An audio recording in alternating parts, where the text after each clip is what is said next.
I used to think I was a super unattractive dude. Like I would look in the mirror and feel ugly. It made me sad. It ruined my confidence. And now, I mean, obviously I'm not like the hottest guy in the world, right? But I've clearly leveled up my appearance and I feel that I've optimized like the natural looks that I was given. Also, some low-key good news for us as men is that when they do studies, the same thing is proven repeatedly. And that is that female attractiveness, it's very simple. We want them to be hot. We put all of our focus on their appearance. But for women, there's multiple factors involved. Yes, appearance is one of them, but so is confidence, so is success and other things. And that means that if you optimize your natural looks, even if you're not naturally the most attractive man, and you also optimize these other parts of your life, you can legitimately walk into any room and be the hottest guy in there. But, and this is a huge but, like a Kim K but, you need to be willing to make some uncomfortable changes here. Because the thing is that as humans, we link our identity to our appearance, and we always face internal resistance when it comes to changing our identity. I didn't want to do it. I didn't want to be like, I'm making these changes just so I can get girls.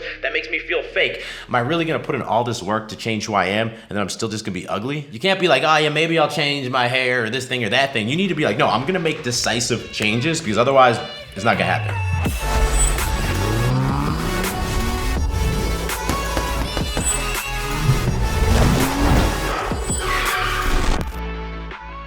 All right, first up is hairstyle optimization. So back in the day, I used to do the default thing that all dudes do and just get a men's regular haircut once per month, and then it would grow out and it would be like almost the same length on the sides as the top, and then I had this like circular looking head. It's not a good look. Then in college, I went to a shorter hairstyle, which was better because it was cleaner. But look, I'm someone who has a big forehead, and that kind of really just exposed my bad hairline. Then I met the homie Dave, started to level up a little bit, and here you can see the hair was cut closer on the sides, shorter on the sides, longer on top. I was going to better barbershops. I slicked it back a little bit, and it looked okay actually. Then I tried that slick back thing, and there was times where it looked good. It definitely did expose my not good hairline, but if we're being honest, I have curly hair, and I had to fight my hair every morning to try and make it work, and there was a lot of days I didn't want to put in that effort, and I walked around looking like a homeless guy. Not good. And obviously now I've embraced my curly hair. I just get a fade on the sides. I let the curls do their thing. And this also allows the curls to come down a little bit on my forehead, you know, cover up that bad hairline.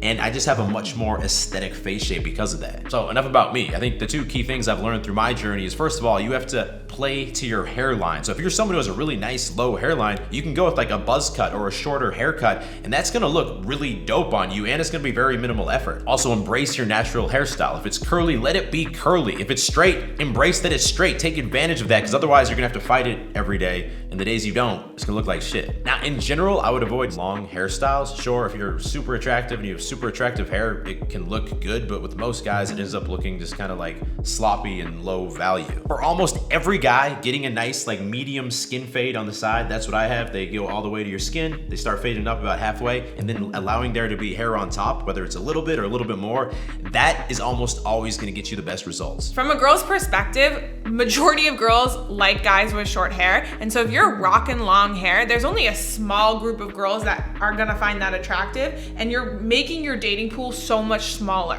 Thanks, Julia. Now, I know there's gonna be some bros in the comments that are like, but I'm balding, I have a really, really bad hairline. It makes your hairline look good, David. Like, what about me? So the biggest mistake you can make is letting your hair grow out, because it's going to be very obvious how bad your hairline is, because there's gonna be that contrast between the skin and the hair. And the thing is that as humans, we subconsciously interpret a bad hairline as an elderly man, because it happens as we age, and then people kind of see you as like a weak older guy. I don't know, maybe you just want to hold on to that hair because you still have some hair, but it is literally always going to be better to shave it off. But, and this is another huge Kim K but, you gotta realize no hair plus being out of shape equals gross. No hair plus being in shape equals Jason Statham badass. So look, the world's not fair, but if you're someone who has a bad hairline, it has to be a bigger priority for you than for anyone else to get to a low body fat percentage and put some muscle on. All right, so this next one is low-key the most important part of looks maxing. We're talking about facial hair. Now you have to realize there's a spectrum here. On one end, you have completely clean shaven guys, and then on the other end, you have guys who have the thick, you know, Dan Bilzerian, luscious beard going on. Obviously, I fall somewhere in the middle. I have what I'd consider like a light beard. And objectively, if we're just keeping it real here, this is the best option that I'd recommend everyone goes with. So this is similar to the long haired thing, but if you are a guy that is rocking like a really long beard, that is a small amount of girls that are gonna be interested in that. It's much safer to play it off with just that scruff every girl finds that attractive. Plus, it's also by far the easiest to maintain, because if you're saying clean shaven, then every day you got your bick out, you know, shaving it down, you have a lot of red skin because of it, irritation,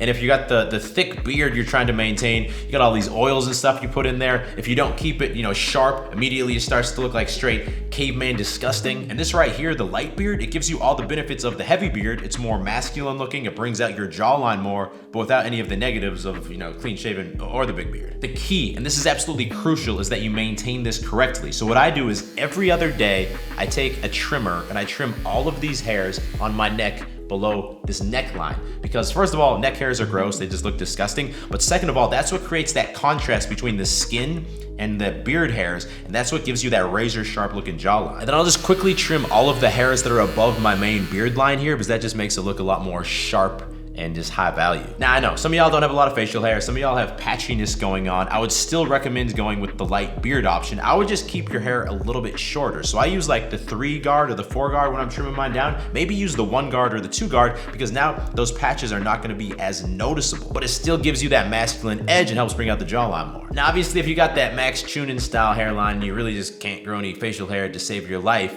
well, in that case, you gotta embrace the clean shavenness. But just like the bald head, clean shaven plus out of shape equals slothy, low value, nerd looking, but clean shaven plus in shape equals Johnny Sins razor sharp jawline. I can't tell you how many guys think they just have ugly facial genetics and then they just lose enough fat that they're at a, you know, healthy body fat percentage, and now their jawline comes out and immediately it's like, damn, this dude's actually really good looking. Now, skincare is one that I have some personal trauma with, I think, because back in my college days, I had some mild acne, and sometimes I'd look in the mirror before I went out to class and I'd have 1 pimple, maybe I had 2 pimples, and immediately I would feel disgusting. I just want to put a hoodie on, hide in the back of the class, no chance in hell I would talk to any girl. So if that's something you're dealing with, whether it's mild acne, I'd say the other big ones are just like facial redness or oily skin, that's something you want to get handled, because I can tell you when you get close to a girl, they're going to be repelled by not healthy looking skin. Even if I'm on a date with a girl and I get close to her and she has any of these 3 things going on, I'm probably not even going to try and bring her home that night, bro. The point is, even if you have good skin, you want to make sure you're actively following a skincare routine. Everyone should be. Bad skin to fix it, good skin to maintain it, and that's why I'm super happy to announce that today's video is sponsored by Tiege Hanley. Look, you've heard me talk about Tiege Hanley before, and you're gonna hear me talk about them again because I just know the positive impact these products can have on your life. And the best part about Tiege Hanley is that they make this process of taking care of your skin uncomplicated. I'd recommend you get started with their level 1 system, which comes with all of the basics: a daily face wash, an exfoliating scrub, an AM moisturizer with SPF 20 to prevent those wrinkles, and a PM moisturizer too. And they even provide this simple instruction card in every box that tells you exactly when to use each product, how much to use, and in what order. And don't just take my word for it, they have over 5,000 5-star reviews from customers all over the globe. And because Tiege Hanley is sponsoring today's video, they're hooking up my viewers with a great deal. If you click that first link down in the description, you're gonna get 30% off your first box of Tiege Hanley, plus they're gonna throw in a free gift. Do not miss out on this amazing deal. Click that link and get started today. All right, body composition. Even though we're talking about looks maxing our facial attractiveness here, as we've seen, your body composition plays a massive role in not just how attractive your face is, but obviously how attractive you are as an overall package. When a girl meets a guy that is really in shape, other things can be a little off, like his style or his haircut, because of his body. Like, we excuse some things. Now, the key here is to get to a healthy body fat range. So I'll throw some example images on the screen, but you ideally want to be somewhere from 10 to 15% body fat, because that's what's going to bring out that jawline like we talked about. It's also going to be generally healthier and lead to a lot less risk of different diseases, but we care more about the jawline right now. This means if you're a guy who's naturally skinny, like I was my whole life, you probably don't need to worry about losing any weight because you're probably already there. But if you're a guy who's overweight, this should be your first fitness goal before you worry about putting on muscle. And then you need to focus on slowly building muscle so you can build up that shoulder to waist ratio, which, as we discussed, is not only the main thing that makes women find men attractive, but it's also been shown that men with bigger shoulder to waist ratios have more sexual partners and they're just more desired overall. Now, just to be clear, you don't have to be a bodybuilder. It's not just me saying that, but it's funny when they do studies, it shows that men think that women want a guy who's like pretty jacked, but when women define their ideal male body, it's more like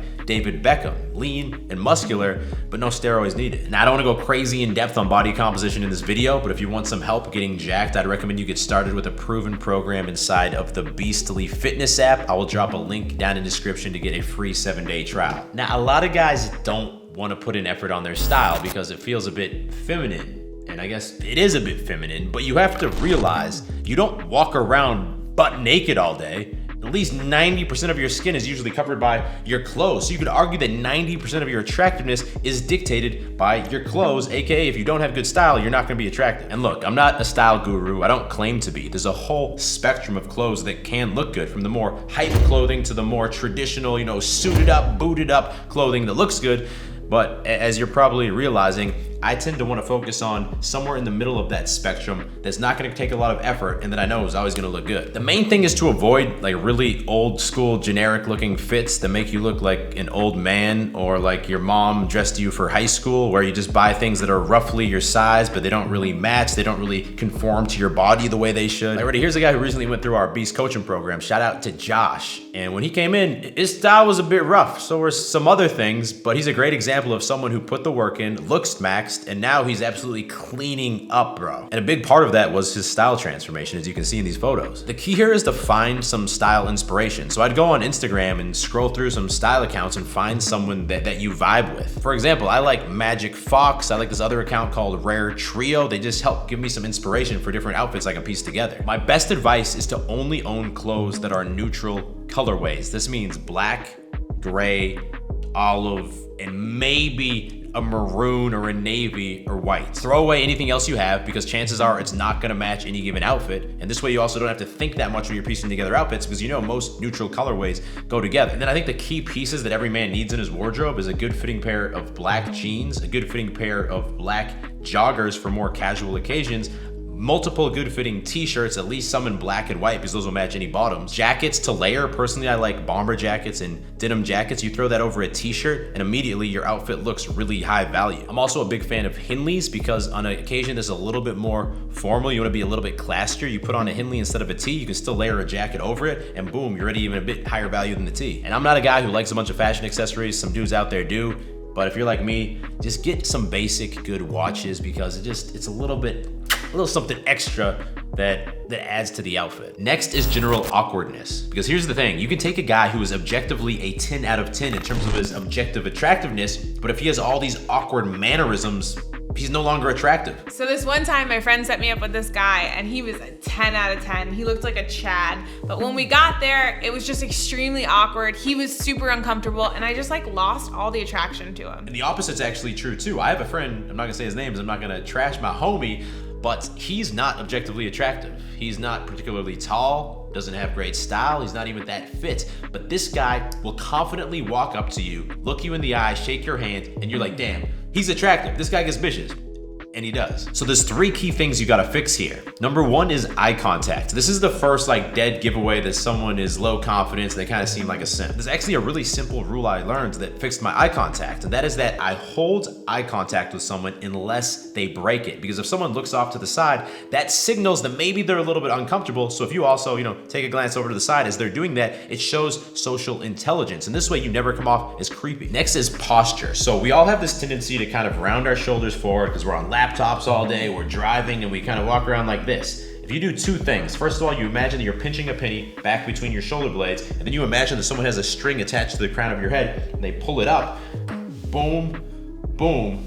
Now you have perfect posture. Also, watch this. I go from here, boom, my shoulders just got broader. I didn't go to the gym and pack on 15 pounds of muscle. I literally just opened my body up, and we know that the number 1 indicator of attractiveness in men is having a broader shoulder to waist ratio. The key is to be aware when you enter a new room, remind yourself, okay, time to fix my posture, let's go. And finally, just move more slowly and deliberately. If you're someone who fidgets a lot, you're always changing the position you're sitting in, you're touching your face, that's another really key one that shows awkwardness. You always have this little movement going on, you're just always gonna seem really uncomfortable. Instead, try and get used to finding a comfortable, kind of expansive posture and holding that for a whole conversation rather than shifting around a bunch. Now, one more thing I want to touch on, even though it's a little bit outside of the scope of looks maxing, is conversation. Because at the end of the day, if you're talking to someone, they portray their personality through the words that they choose to speak. And that can make someone have an attractive personality, or it can make someone have a very unattractive personality that you don't want to be around. It doesn't matter how hot they are. And as someone who used to be consumed by social anxiety, the best technique that I ever learned was to focus the conversation on the other person. The other person should be saying 80% of the words. If I'm only saying 20% of the words, that's perfect. The key is to focus on asking them questions that dig deeper about their life